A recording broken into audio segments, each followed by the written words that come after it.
Okay. the meeting. I think I'll just keep an eye on the waiting room if there's anybody else, but I think we're good on quorum. Okay. I just wanted to make sure before we got started. Should I go ahead and get started, or is there more people waiting? I think we're good to go. Okay, welcome everybody to the PTAC meeting. It is August 10th.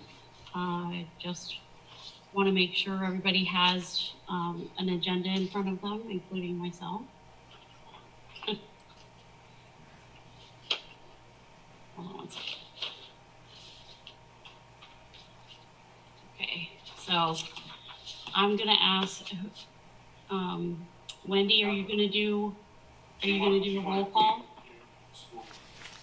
We'll have Serena do that. Oh, Serena, I didn't see where she was at. Serena, would you mind doing the, oh, there you are, hello. See me? Would you mind doing the roll call real quick? So we can... Sure.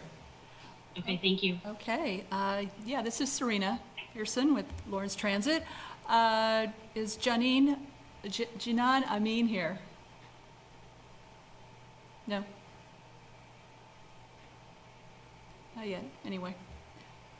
Okay. She's connecting. She's connecting?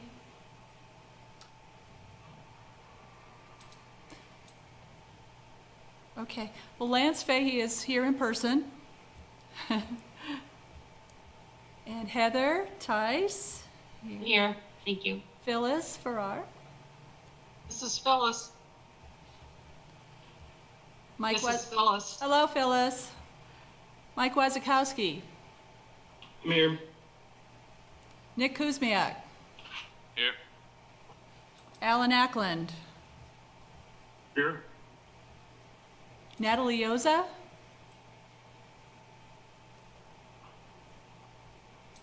Does not look like Natalie's here. Bill Wilson. Here. And I believe that's everybody. And looks like Margaretta's here too.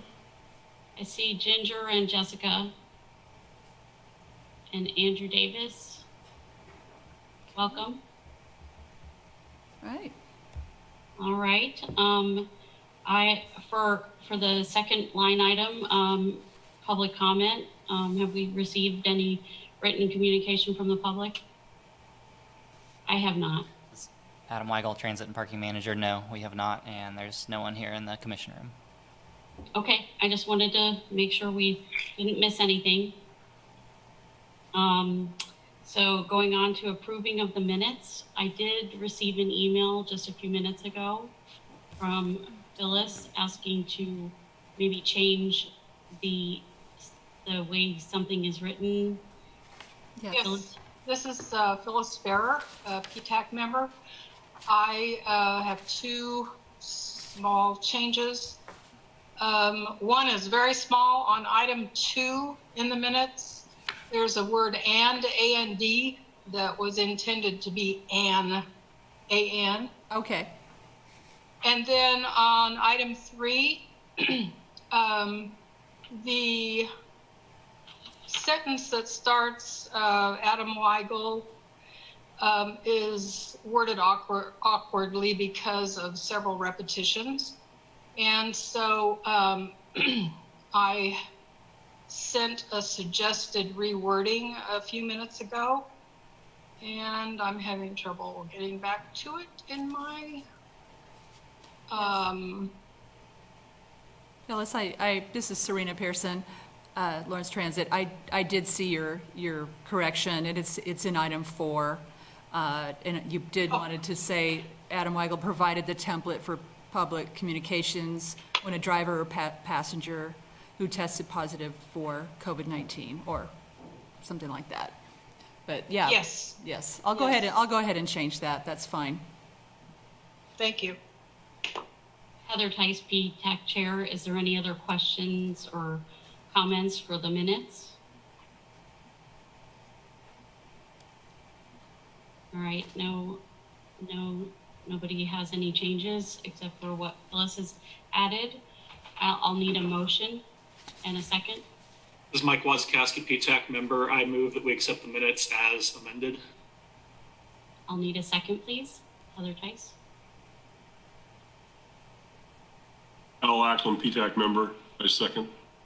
Thank you, Alan. Serena, do you have those logged in? Yes, I think I also need to give the little spiel. Yeah, can you do that? And then I'll get a vote, or do I need to do the vote first? I think you do your spiel. Yeah. Okay, well, thanks, Heather. This is Serena Pearson. My name's Serena Pearson, and as Heather said, I will be, facilitating, along with Adam Weigel, the Zoom portion of the meeting. Here with me is Adam Weigel, Transit and Parking Manager, and he will, alongside with Heather Weiss, facilitate the meeting proceedings. This meeting is being recorded and broadcast on the city's YouTube channel and public access cable channel 25. I just want to provide a few reminders to ensure that the provisions of the Kansas Open Meetings Act are met. Committee members, you must state your name and title each time you speak. All motions will need to be stated clearly. After a motion is made and seconded, I will call on the committee members individually to provide their vote. The chair then will need to announce whether the motion carried and the count of the vote. Members of the public are allowed to speak to regular agenda items. General public comment will be received in person or in written form at the beginning of the meeting. Individuals who signed up in advance to provide public comment remotely will be called upon by name. When you are called on, please unmute your listening device and state your name before speaking. The chair will then call for in-person public comment for those without access to technology options. Staff present will direct you to the podium to speak following social distancing and safety protocols. During the meeting, please mute yourself by clicking on the microphone icon found on the lower left side of the Zoom menu next to the video icon. When you're muted, a red line will appear over the icon. Muting your microphone during the meeting will make it easier for everyone to hear. You'll just have to remember to unmute if and when you want to speak. In some cases, I may mute or unmute people as needed. Each time you speak, please remember to state your name and title for the benefit of those listening remotely. In the menu, you can also turn your camera on or off by clicking the video icon. For the purposes of this meeting, please keep your video on during the meeting. If you are participating by phone, you can click *6 to unmute your phone. For those who are using Zoom, somewhere on your screen you will see a choice to toggle between speaker and gallery view. Speaker view shows the active speaker, gallery view tiles all the meeting participants. And now I'll turn the meeting back over to Heather Tice. This is Heather Tice, PTAC Chair. I wanted to ask the membership to do a vote of yay. And Serena, I'll ask you to do the honors of taking roll. Okay. All right. So back to the minutes. Now, is this on the minutes? Is this what we're doing? Or is Yes, it I'm sorry. a roll call? Heather Tice, PTAC Chair. I'm asking for a vote of yay to approve the minutes as changed, or nay, not approve the minutes as changed. Great. Okay. All right. This is Serena Pearson. I'm just going to go through the list. It looks like Jinan is here. So, Jinan? Yes. Yes. Okay. Lance? Yes. Heather? Yes? Phyllis? Yes. Mike Wazkowski? We only Yes. have Mike. Nick? Yes. Alan? Yay. And Natalie's not here, right? No. Bill Wilson? Yes. And that's it. That's everybody. All right, this is Heather Tice, PTAC Chair. We have the motion carries with 9 votes. 8, actually. eight votes from the PTAC members, and that carries for the minutes to be approved with the changes as stated. Thank you, everyone. We can move on to agenda items. Item D, meeting calendar, PTAC subcommittees. Adam, do you want to take that at least to introduce that? Yes, so thank you, Heather. This is Adam Weigel, Transit and Parking Manager. So I had asked for a couple of subcommittees to be formed last time, and one of those was a subcommittee to just put together the meeting calendar for the remainder of our 2020 meetings. So Janan, Heather, and Lance and I got together to talk about that calendar. Let me share my screen here.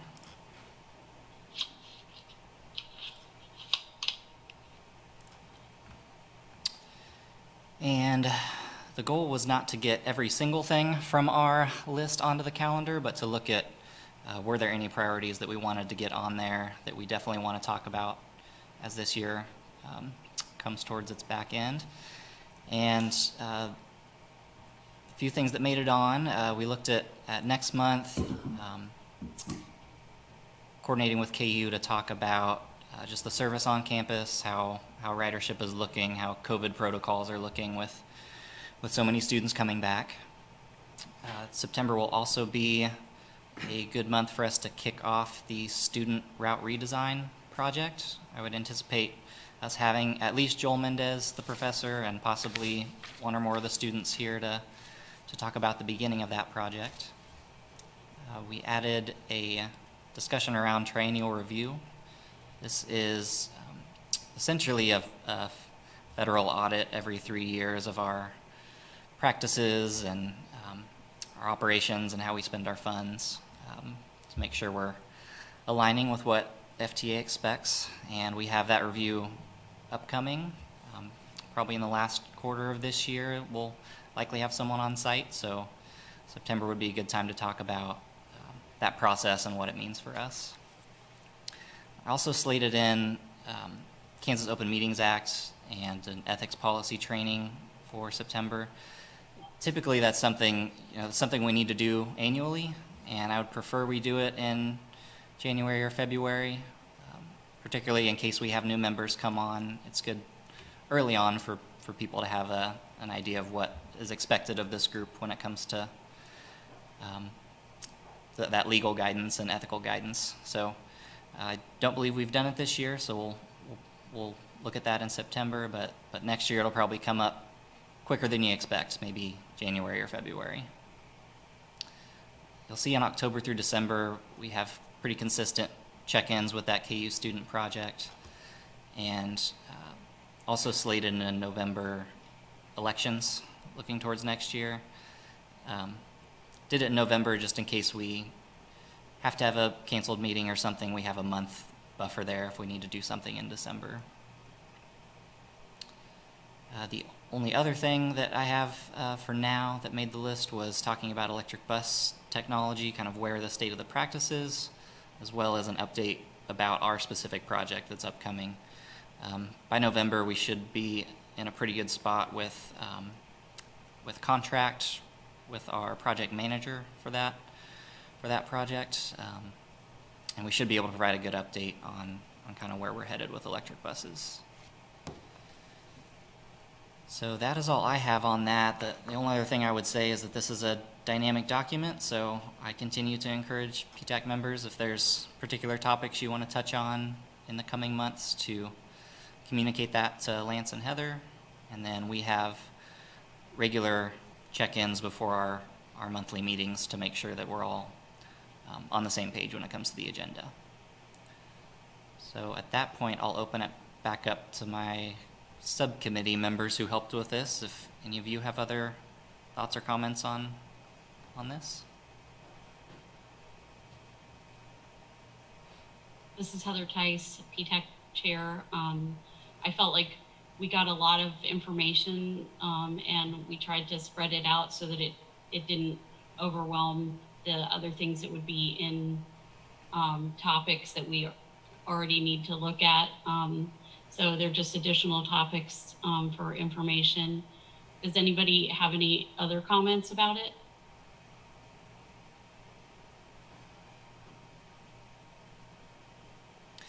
This is Adam Weigel, Transit and Parking Manager. A couple other things I'll add is that this is posted on the main PTAC webpage, so should be easy to access if you just want to check in and see what's upcoming. And the other thing I'll mention, because it came up in the subcommittee discussion, was if there are ongoing transit issues that you notice, problems with stops or crossings or timing or routing, you do not have to wait for a PTAC meeting to communicate that information. Please get with me and staff, and we'll evaluate and see if there's anything that can be done to make things better. But don't feel like this is your only opportunity once a month to communicate that type of service feedback to us.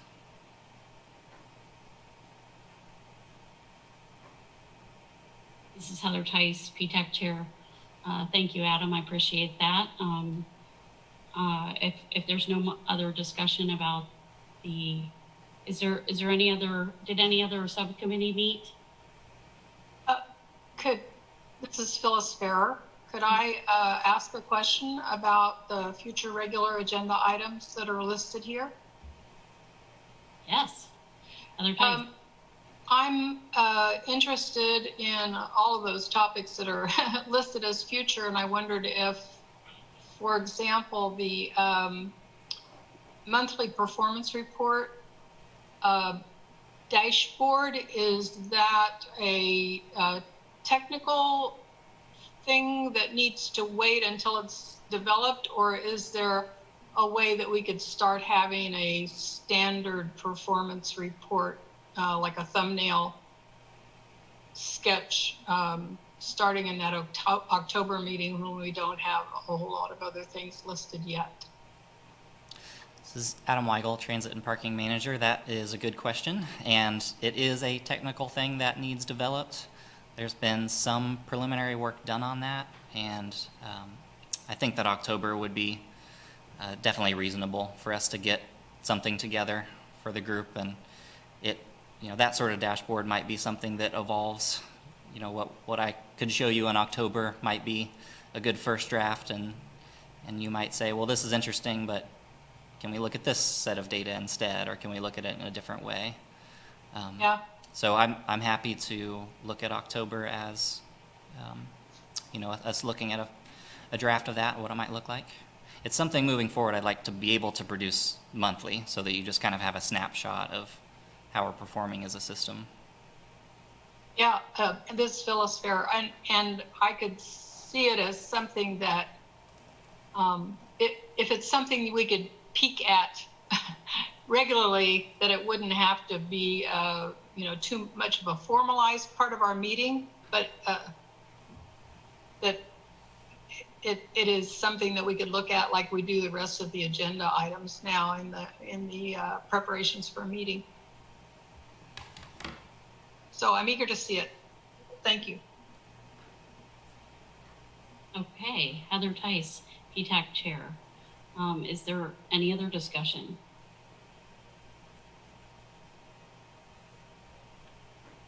Well, then we can move on to agenda item 2, route redesign, KU student project, transit staff presenting.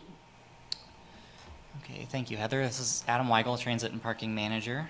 So this is one of 2 draft scopes of work that you'll see on the agenda tonight.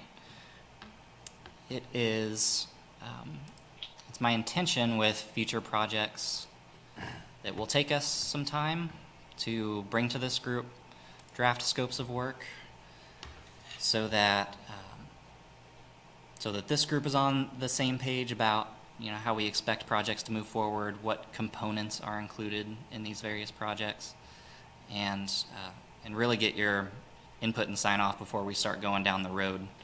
I'm interested to see if, as we look through this, do you notice components that are missing, or do things seem out of order? that type of feedback would be really helpful. So this document was put together initially by myself and Joel Mendez, the professor helping that KU student project about the route redesign.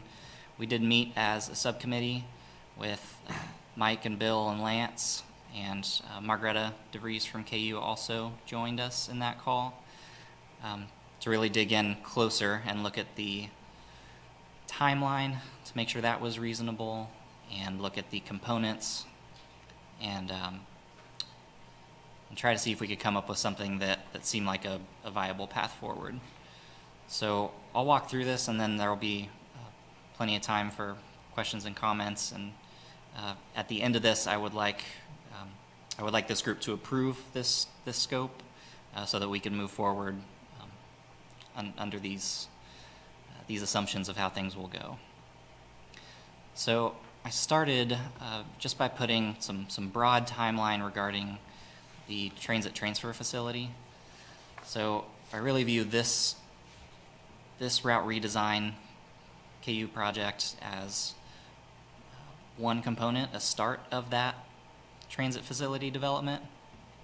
Like I believe I had mentioned before, I think since we know that our transit facility is going in at Bob Billings and Crestline, I think it's time for us to start having the community talk about what routes look like under this new transit facility. So we're looking at this fall having a KU student project, looking at this upcoming spring, putting out an RFP for a national consultant to essentially build on what the KU students had provided and ultimately end up with some specific recommendations on what our route redesign would look like. And I have tentatively slated in from fall of 21, either 1 or 2 years for design and construction.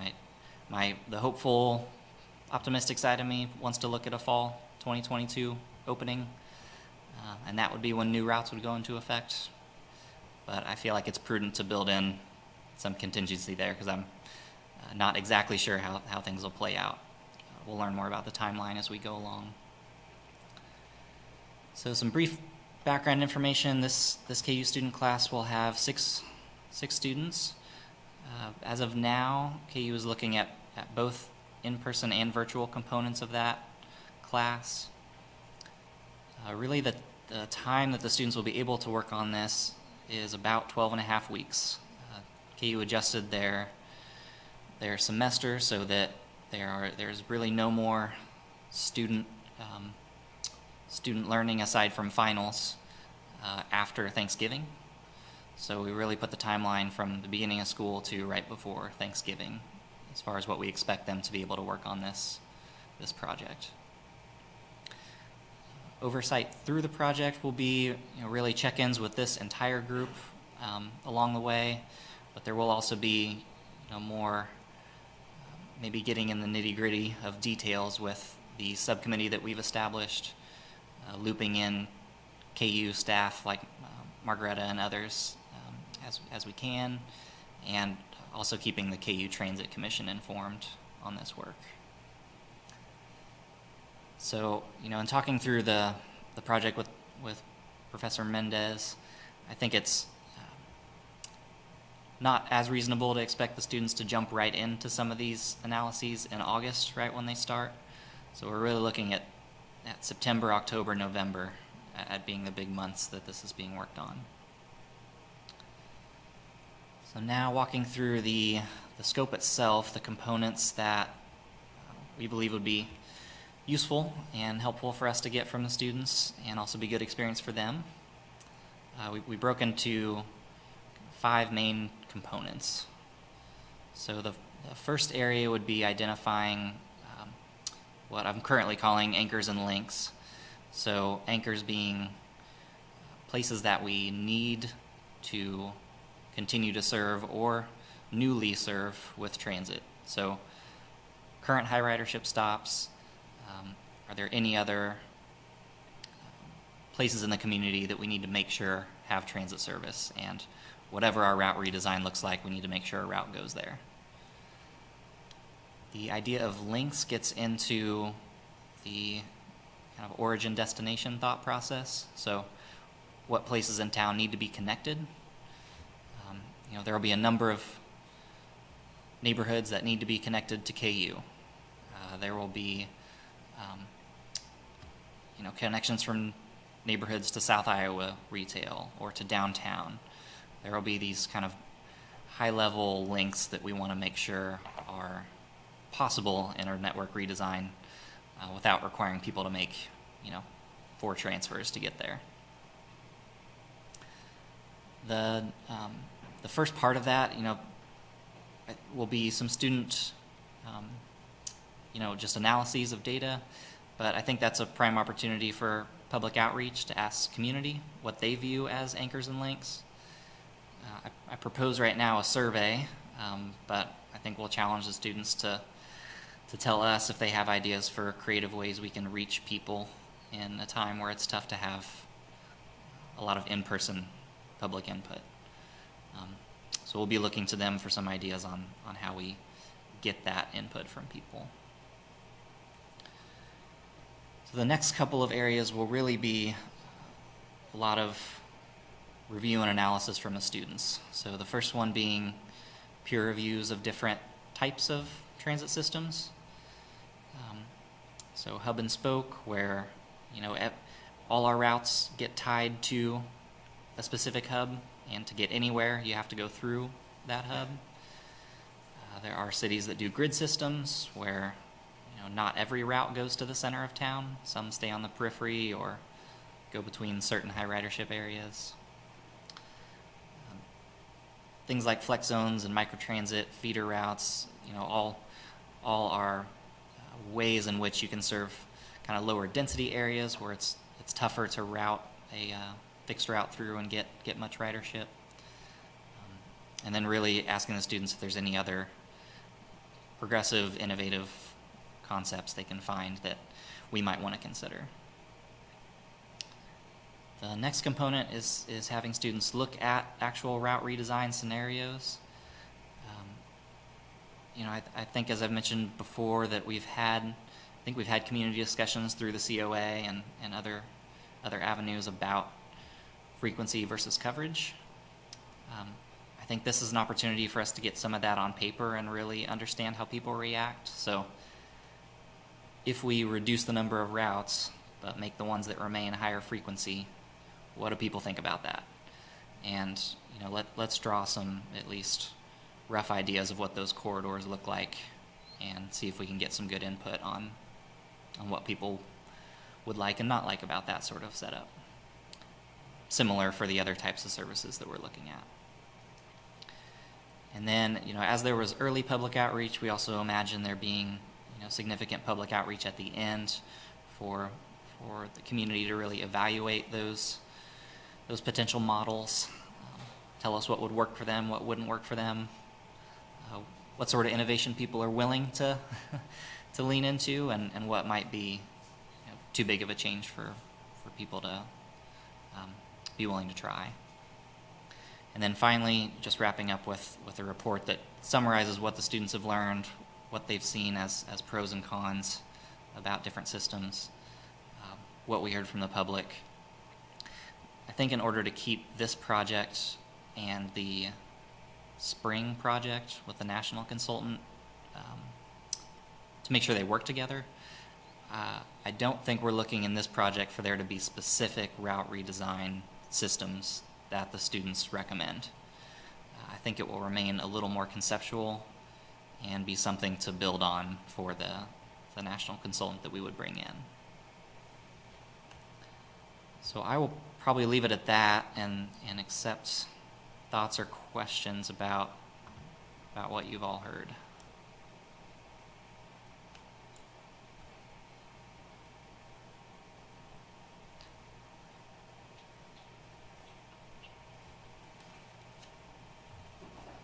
Excuse me, PTAC member, I may as well chime in at least a little bit. I think this is a really great synopsis of what the students are going to go through, and hopefully it'll really feed into what the national consultant's going to be able to do by kind of doing some of the more locally dependent work. So certainly excited to see what the students are able to come up with in terms of how to engage. And I'm going to be watching this closely because in Multimodal Transportation Commission, we are looking for how to engage better with the public as well. So if the students come up with something awesome that we've never thought about, we are certainly willing to adapt it to our scenarios as well. So thanks for putting this together. Lance Fay, Vice Chair of PTAC.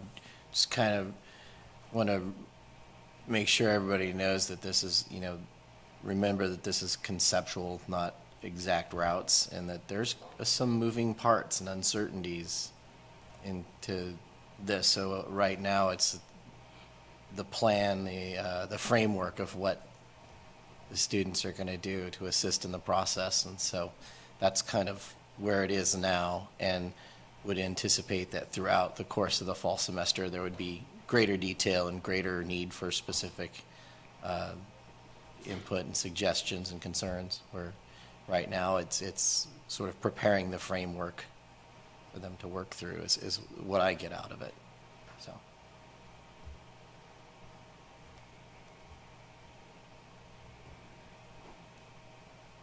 This is Heather Tice, PTAC Chair.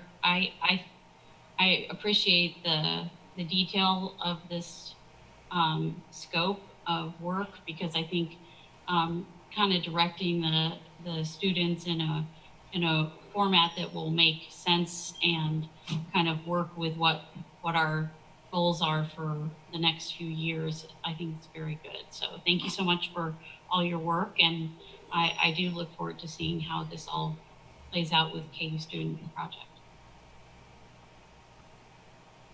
Al Ackland, the PTAC member. In about 2.5 month time frame, is this a reasonable amount of activities for the class to do it? First pass, it seems like a pretty good bite. Like there's a lot of work here.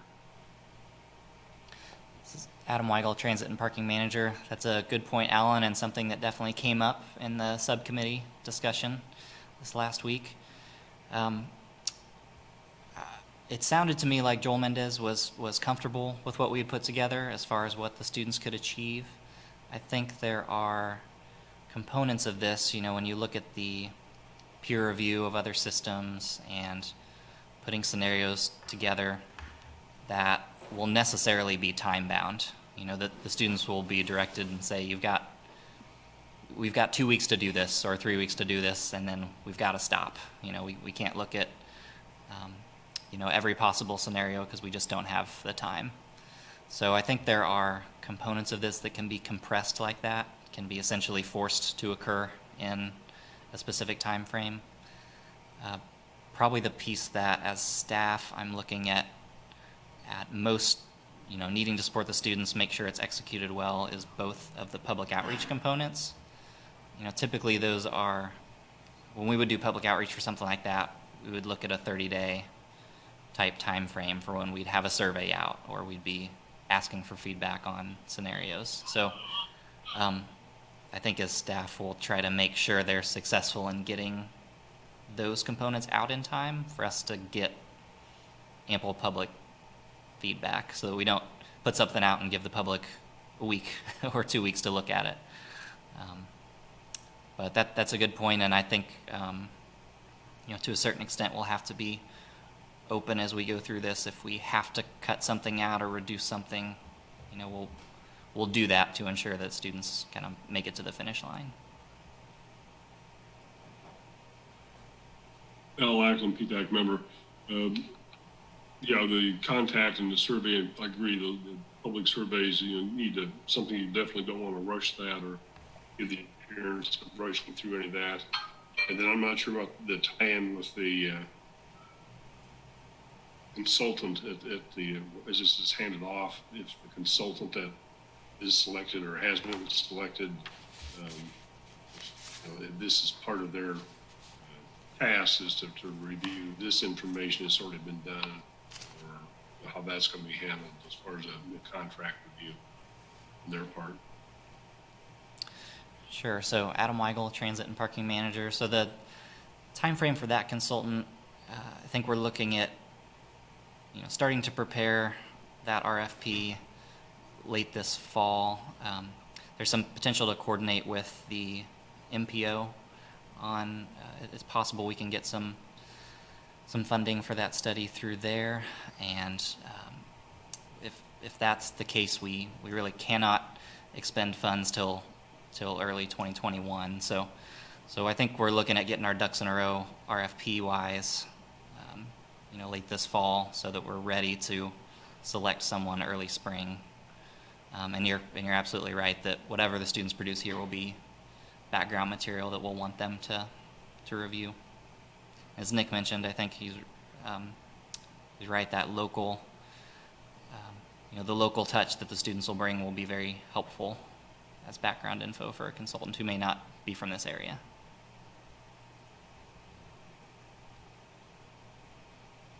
Heather Tice, PTAC Chair. Adam, do you want me to ask for a vote? This is Adam Weigel, Transit and Parking Manager. I would like that. Permit me just a couple minutes to show you some examples of what we're headed towards. Excellent.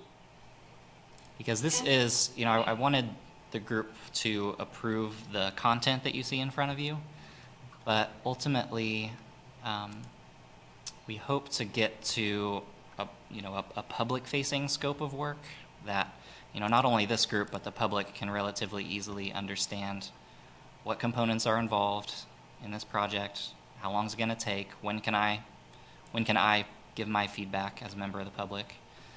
So I just wanted to show a couple examples that the MPO has done relatively recently. This is just a one-pager, more graphical of their T2040 update process.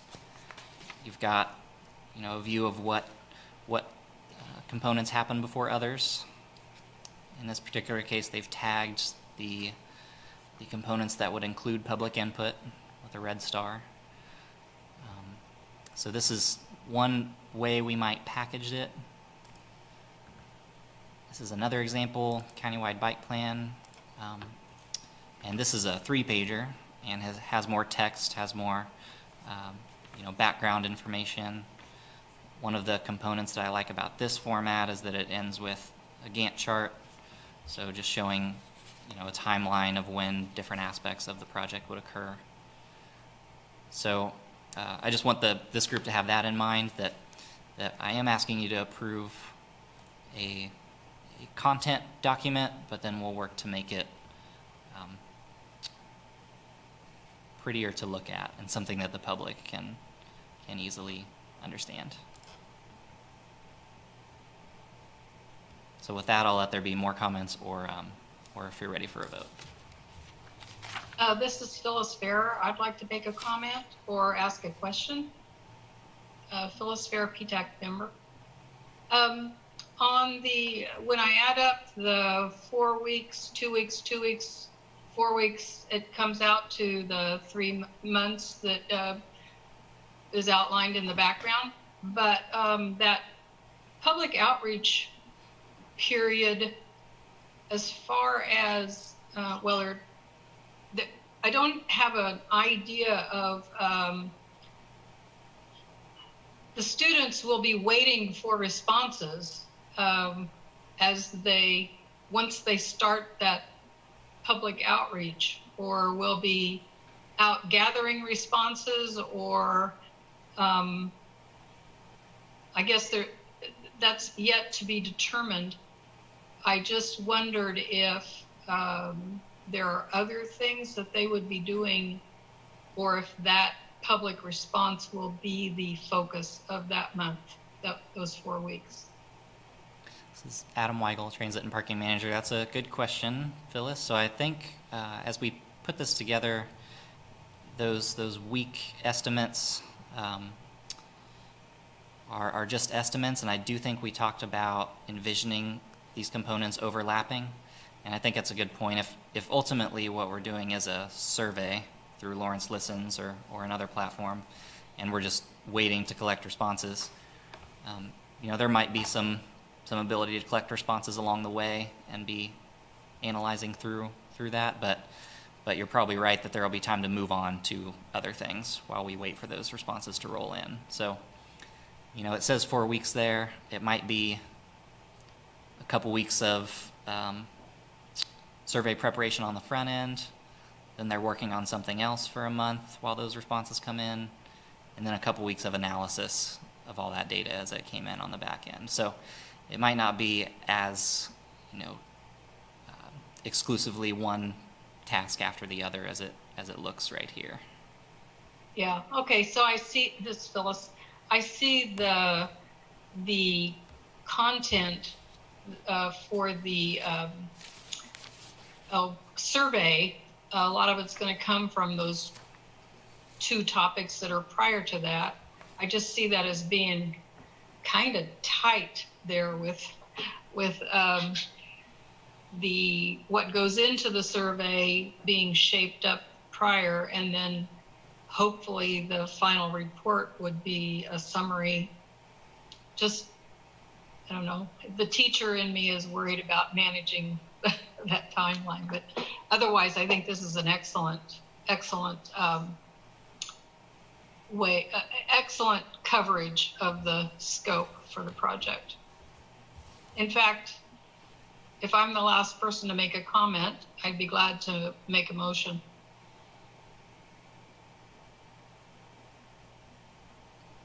Lance Fay, Vice Chair, PTAC, I'll second. Okay, this is Heather Tice, PTAC Chair. So we have a motion and a second. Serena, would you take the votes? Yeah. This is Serena Pearson, Lawrence Transit. Let me just go through the names of the board members. Jinan Amin. Yes. Well, Lance Fahey. Yes. Heather Tice. Yes. Phyllis Farrar. Yes. Mike Wazakowski. Yes. Nick Kuzmiak. Yes. Alan Ackland. Yes. And Bill Wilson. Yes. Okay, this is Heather Tice, PTAC Chair. So the motion carries for the review and approval of the draft scope of work for the KU student project. Thank you, everyone. And the vote came in at 8 in favor. Yes. Moving on to the third item is public participation plan. Andrew Davis to present. This is Adam Weigel, Transit and Parking Manager. I'll just do a brief introduction of Andrew. So Andrew is an intern working for the City Manager's Office and has been doing great work for them, and probably made a mistake when he asked if there's anything he could do to help the Transit Department. So I, of course, said yes, and here he is. Andrew will be a really big help to us, especially to try to maximize the things our staff can do and the type of updates we have to do. So with that, Andrew, I'll let you talk about this project. Awesome. Good evening. Yeah, sure. Evening, afternoon. My name's Andrew Davis, the city manager intern here. So, Adam told me about this idea that you all are trying to embark on, and I was like, hey, let's go ahead and let's make this work. So I'm going to share my screen, and we'll look at the public participation plan. I'll kind of go through it, and then afterwards, if y'all have any questions or anything that I can answer, or I'm sure Adam will chime in as well. Okay. So, This is Adam Weigel, Transit and Parking Manager. Andrew, you're fading in and out just a little bit, so I don't know if it's possible to maybe turn up volume or where the mic is, but just a heads up that fading in and out just a little. Okay, gotcha. Yeah, I will do that. How do I sound now? Good? Yep. Good? Okay, awesome. All right, so I'm going to share my screen here. Let's do this. Okay, can everybody see my screen? Kind of give a nod. Yes. Yes. Awesome. Okay, so this is a kind of a scope of work for you all to consider. Nothing in here is final. It's just something to kind of get us going.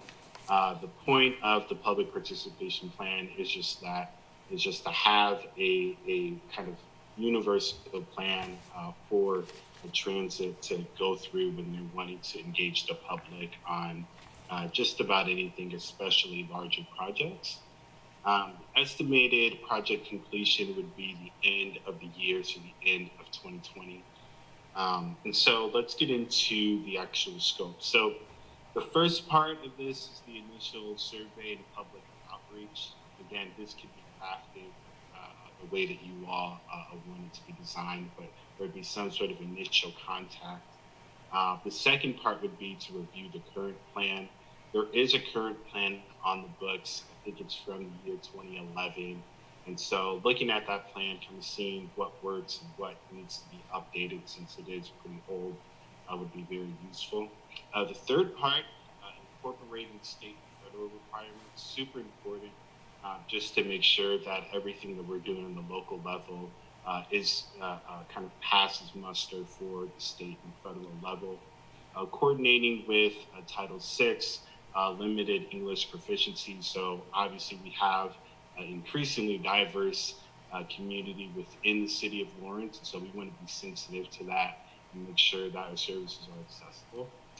Coordinating with KU public outreach plans and processes, obviously with Lawrence Public Transit and with KU having their own and kind of that partnership.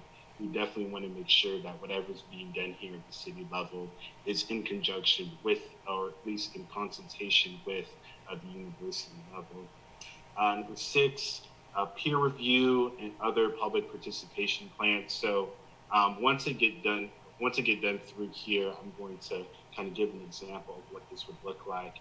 But looking at what other cities have done, what other counties have done, can be very helpful within this process. There's no need to completely reinvent the wheel. We can really just tailor it for the city of Lawrence. Number 7, identifying stakeholders. You all would obviously qualify, but other community members, right, who are riders, who are impacted by the decisions that were made by Lawrence Public Transit, would be super important to include them in this process. Number 8, draft the public participation plan. And number 9, kind of have a final public review. And then number 10, we would bring it to you all and review the plan and then get it approved. And so lastly, I wanted to bring your attention to kind of an example of where things could be. So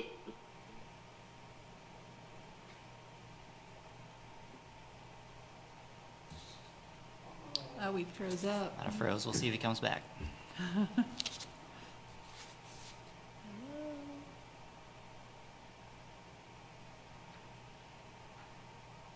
Andrew, you're frozen. Heather Tice, PTAC chair. Awesome. Yeah. Oh. Well, I'll provide, this is Adam Weigel, Transit and Parking Manager. I'll provide just a little bit of context while we're waiting for Andrew's internet to catch back up with us. As he mentioned, our current public participation plan is from the year 2011. That's what we've been operating with. Wendy on staff has been instrumental keeping us updated with our Title VI requirements that have to happen every few years. But I think, after 9 years, it's probably an opportunity for us to look at our holistic public participation plan and make sure there's not other strategies we should be using, in particular with this new environment that we're in, looking at other innovative things we can do to reach people. So that's part of the importance of us moving forward with this update at this time. And I see Andrew back, and Andrew, I'm happy to screen share the document you were about to talk through, and you're welcome to talk about it if you'd like that. Yes, I apologize.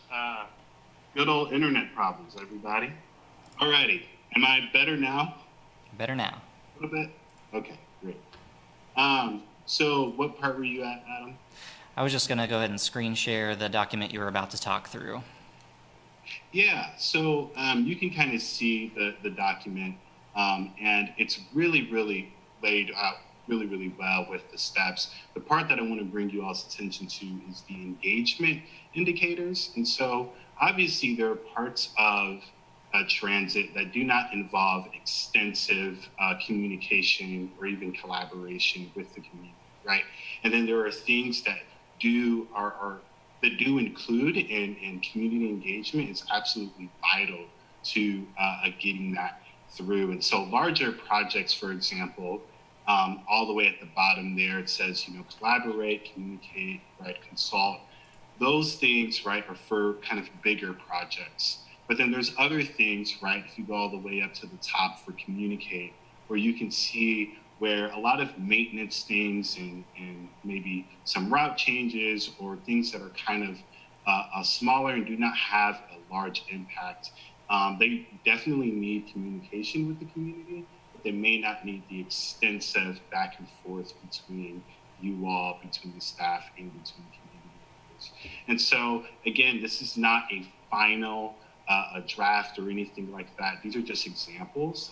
My hope in presenting all these things to you is that we can take some of these things and shape it and mold it as you all see fit and as our community sees fit. And with that, I am done. Thank you all for your patience.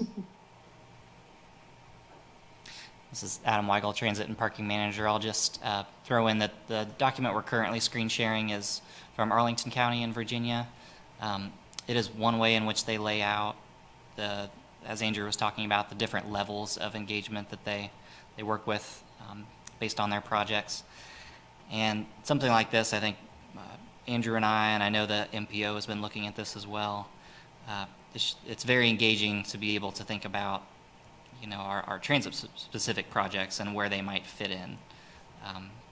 What things do we just need to communicate with people about versus, deeply involve people in.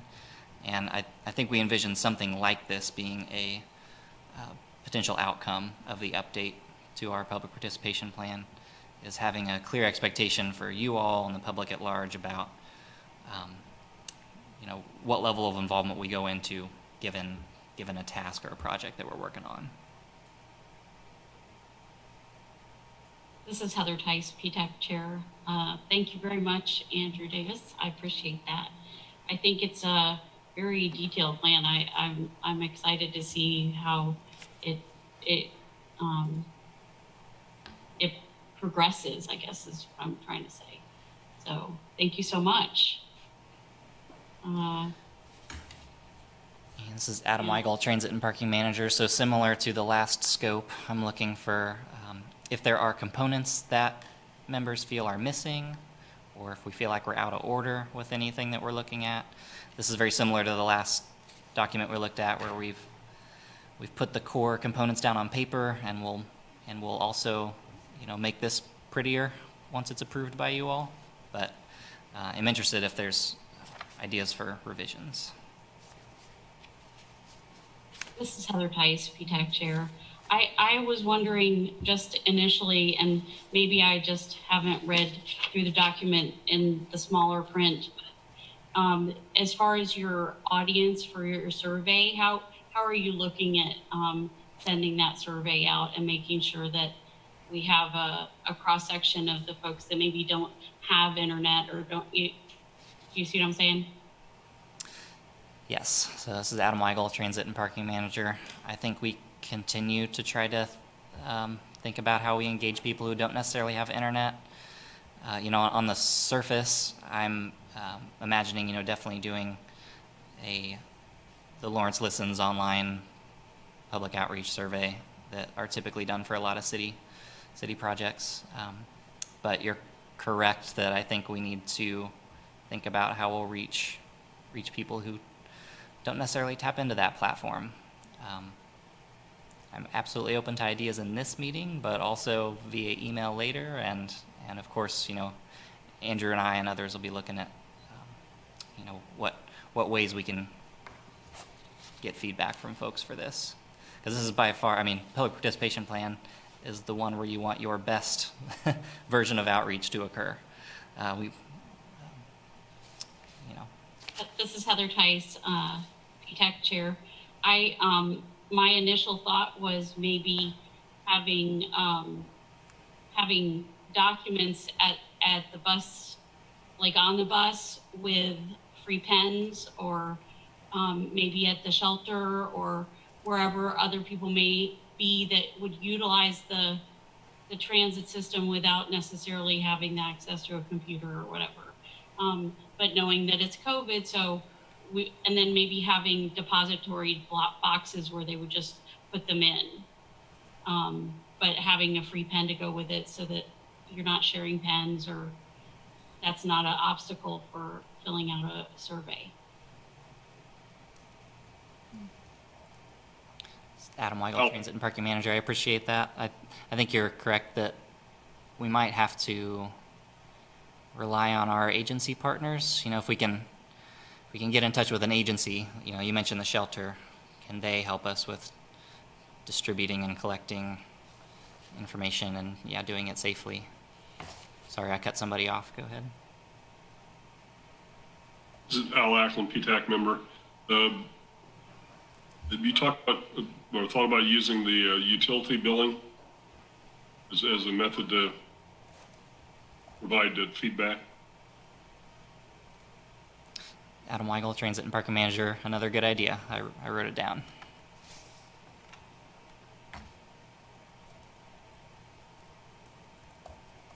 Okay, this is Heather Tice, PTAC chair. I guess we're asking for a motion and a second to approve the public participation plan as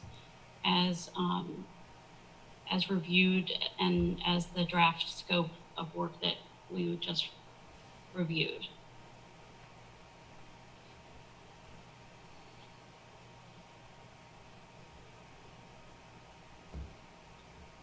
Lance Fay, Vice Chair PTAC, I'll make the motion that we accept the draft plan for public participation.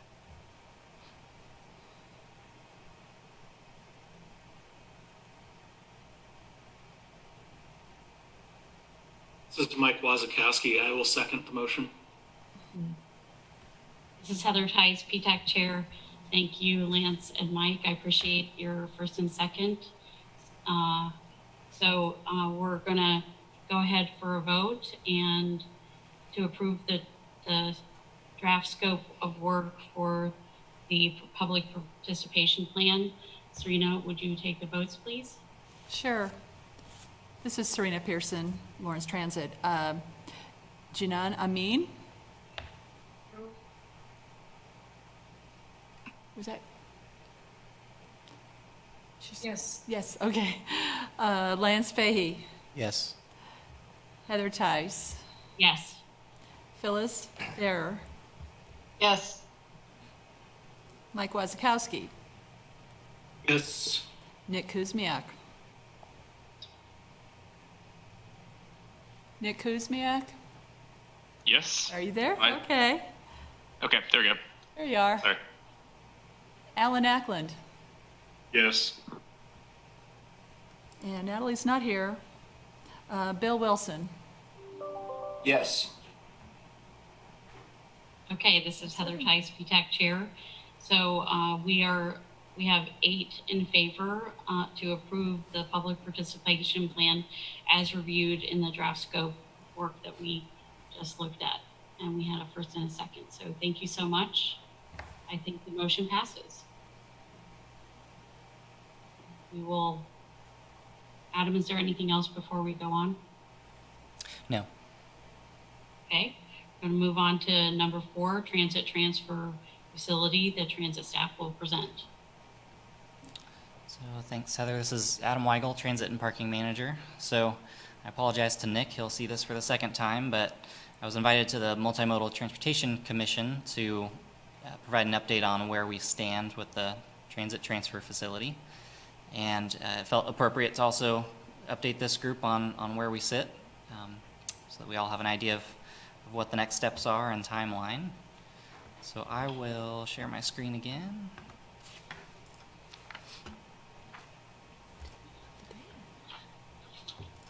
And for the sake of time, I'm going to go through this relatively quickly and not read everything on each slide, and I'll let you all ask me questions when we get through it. So just wanted to walk through some of the background, history that lots of you are probably familiar with. Some of you maybe less so. Some of the agreements that need to occur for this process, how the project will be managed in the different committees, timeline that we're looking at, and when we expect the public to be involved.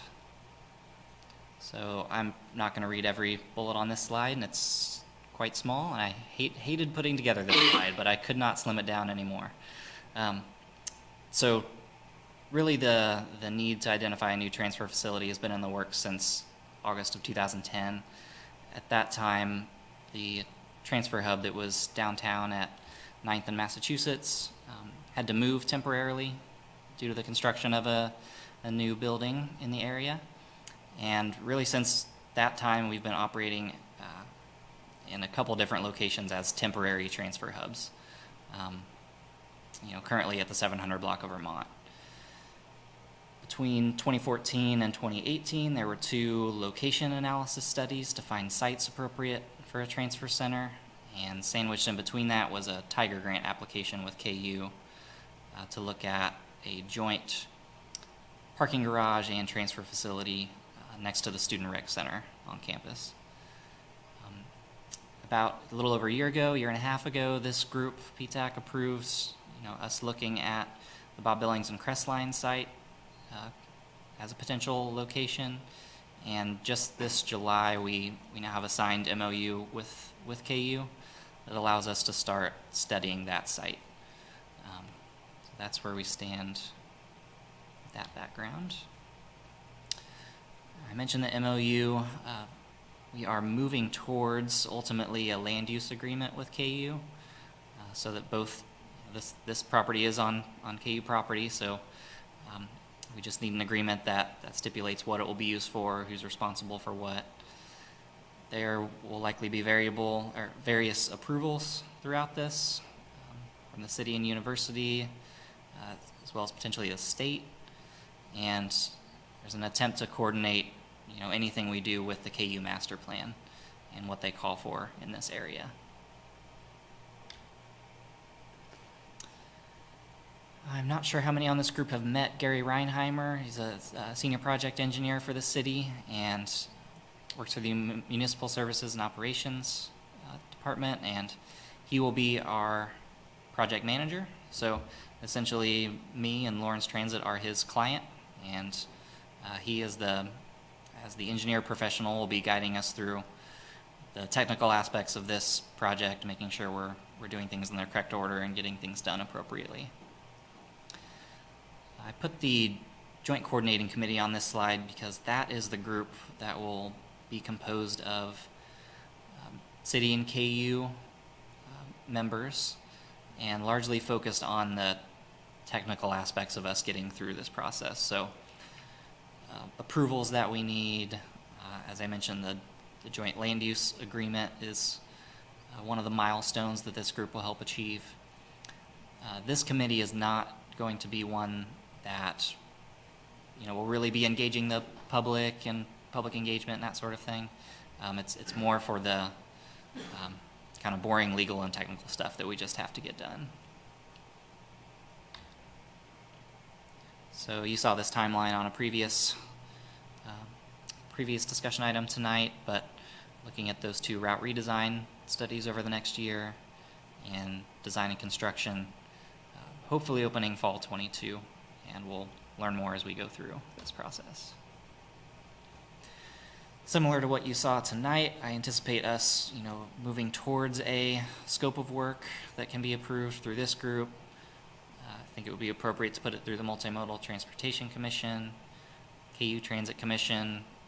That might not be a totally inclusive list that you see there, but creating that community contract where we all have an understanding of what what will be included in this process and generally when it will happen. Just trying to set expectations for how we move forward. I know this is 10 years in the making, so I think there's a number of community members that are interested in just getting it done. So we'll try to be transparent through this. I show the MPO example on the right again. On the left, I have just some broad components of what I might imagine in a scope. You've seen a lot of the items in the KU student project scope.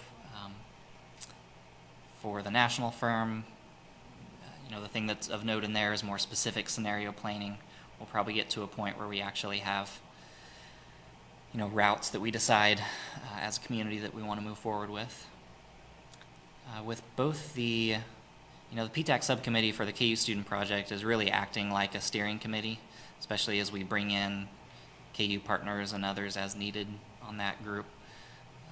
For both the route redesign for the national firm and the facility design and construction itself, I would anticipate both of those processes having a steering committee so that stakeholders are well represented early on and can track those projects.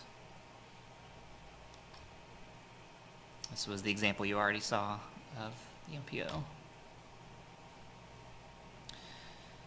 So through those steering committees are definitely one area I view public engagement being possible and desired, as well as I have a large list at the bottom of things that we can do, surveys and online engagement. And as we've talked about tonight, what are other creative ways we can think about to reach people and make sure that we're not 2/3 of the way done with the project before someone lets us know what they think. So the critical next step we're looking at, we're still working with KU to define who will be on that joint coordinating committee. So we're putting those lists together. And as I mentioned, at least getting at a high level that scope of work that we expect so that we can be on the same page moving forward. So I breezed through that, but I wanted to have this group kind of updated as to where I think we're at, and I'm happy to answer thoughts or questions or concerns you might have about the transit transfer facility.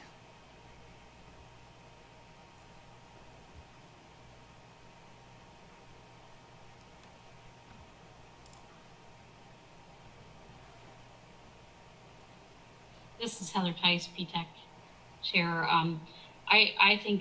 Thank you for going through that. I think that was a quick version of probably something that could take a lot longer.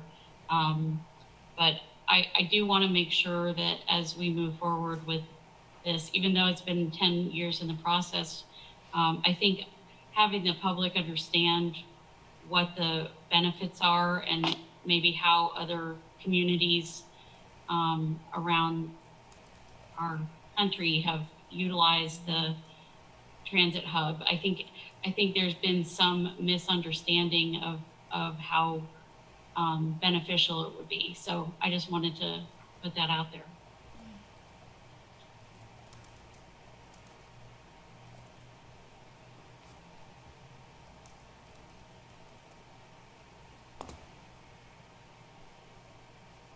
This is Phyllis Farrer.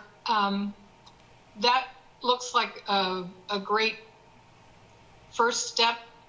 Happy to see planning for the scope get started, and it's exciting to see that some agreements are in the works, and yay.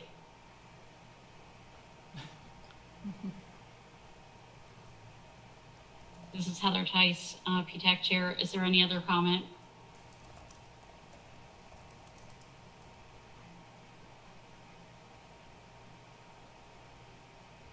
This is Janan.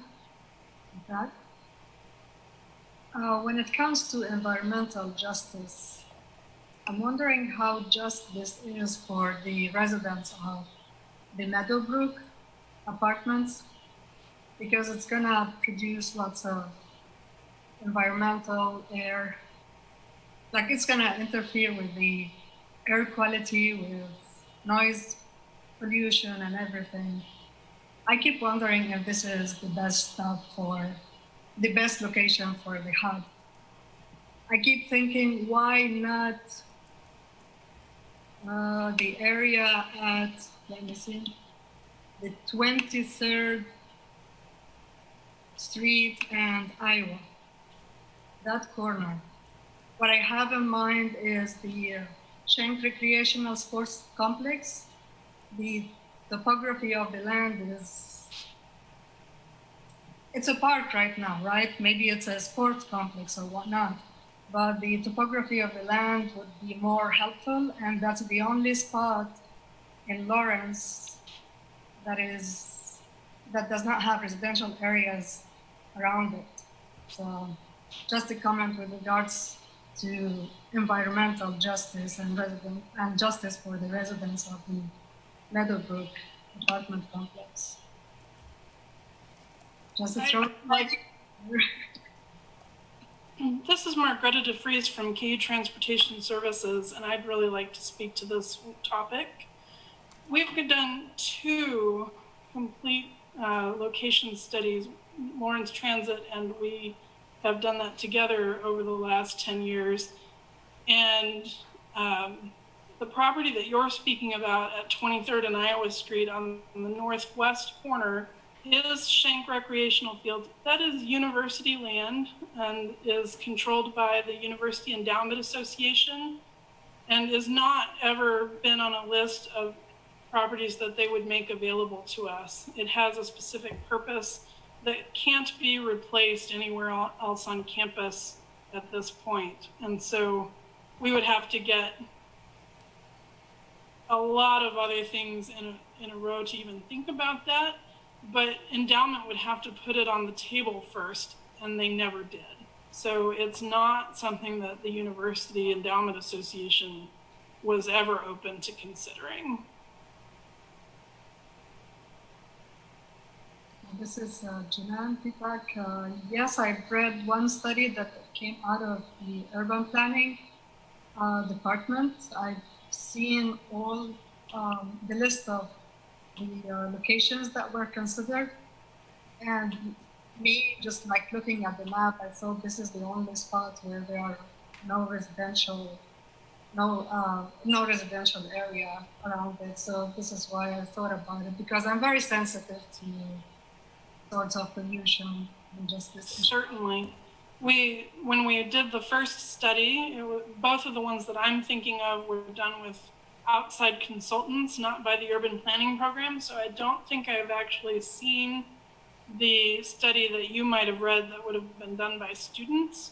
But the 2 that we did with national level consultants, we had to identify, I think Adam can provide the links to where those older reports are located online, but they had a specific set of parameters by which they narrowed down the availability of what was possible as far as which properties could even be considered for a transfer location based on proximity to major thoroughfares, size of the property, likelihood that we would be able to actually acquire it and use it. We made an attempt to approve the transit center for 19th and Stewart, or really 21st and Stewart, and that was determined that it could not happen. And so we had to go back and do a second location study that it resulted in the decision for Bob Billings and Crestline being the most likely usable location for the center. It's very difficult to find a place that is both close to major thoroughfares to make it easy to operate out of and available to use. This is Adam Weigel, Transit and Parking Manager. The only other thing I would add is, when it comes to pollution and noise, those are 2 things we are attempting to address directly with our conversion towards an electric or zero emission fleet. So I know that's not an immediate change, but over time, it's the intent that A large group of buses in one place does not lead to more noise and pollution like you might expect. I have a question. This is Janan again. I've seen here and there that, well, at least the students are going to look into that. The concept of having multiple small size transfer facilities, is that still possible, or the choice is final of that location? So this is Adam Weigel, Transit and Parking Manager. So I think through the route redesign process, we will determine if there's still other viable transfer locations in town. I don't see there being multiple, large with indoor facility type transfer centers like we're talking about here. I still think there's going to be viability of some transfers occurring downtown, some transfers occurring at 6th and Wakarusa and at South Iowa and 31st Street. I think there will still be buses able to transfer in those locations. But I think we'll learn a lot more about that as we talk about route redesign and what we ultimately want our routes to look like.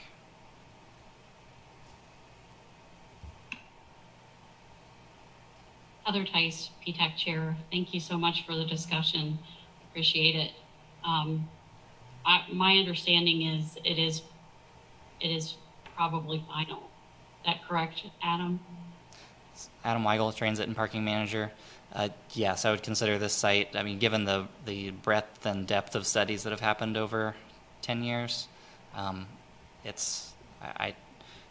I don't view it likely that we would change to another site at this time. Heather Tice, PTAC Chair. That was my understanding. So thank you. Appreciate that. Is there any other discussion before we move on to future agenda items?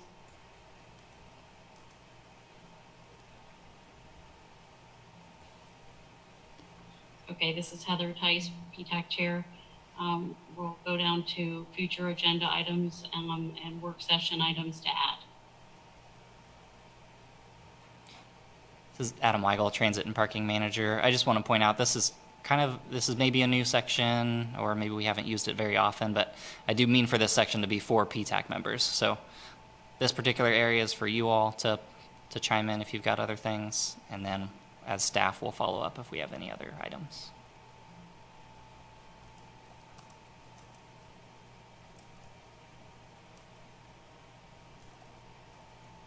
Heather Tice, PTAC Chair. Is there any other items from the PTAC committee?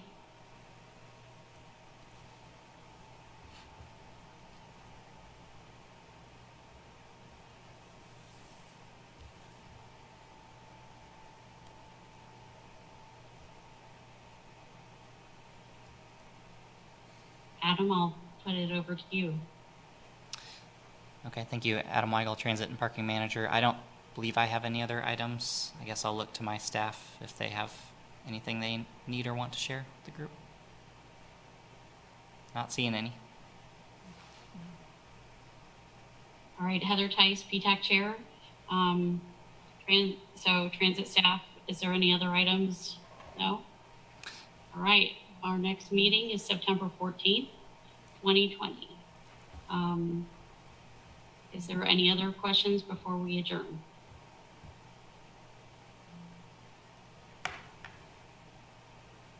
This is Heather Tice, PTAC Chair. Thank you everyone for participating. I appreciate your being able to come on this call, and I hope to see you guys on September 14th. Meeting adjourned. Thank you. Everyone. Thank you.